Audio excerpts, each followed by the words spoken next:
Let's fill out the Michigan ATV bill of sale together and do it in a way that holds up when it's time to register the ATV and transfer the title.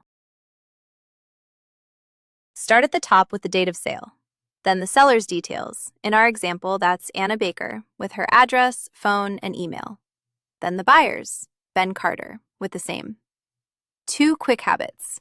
Enter each name exactly as it appears on that person's ID and on the title. A nickname or a typo can stall the transfer later. And don't leave a line blank. If something doesn't apply, write NA.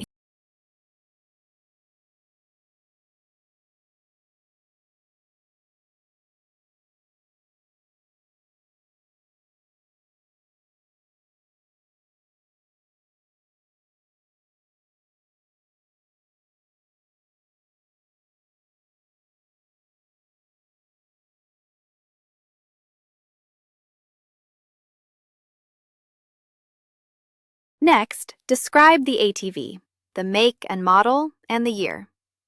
Then the VIN. Type the VIN exactly as it appears on the title or the ATV. A single wrong character can hold up the transfer. Now the sale price, in our example, $8,500, paid all at once, by check, with taxes included. Write the real price. Lowballing it to shave the sales tax can come back as back taxes and penalties, and it leaves the buyer with weaker proof of what they actually paid. Now the signatures. The seller and the buyer each print their name, sign, and date. This form also has witness lines and a notary block. Use them only if your state requires it, or add a witness for extra proof. Then make 2 copies. Each side keeps a signed one. If you're buying or selling an ATV in Michigan, here's what you need to know about the bill of sale requirements. First, let's talk about who needs to sign. All of the owners must sign the document before the ATV can be transferred. So if there's more than one person on the title, every single owner needs to put their signature on it. Now, the seller will need to complete an odometer statement as part of this process, so make sure that section is filled out accurately before anything moves forward.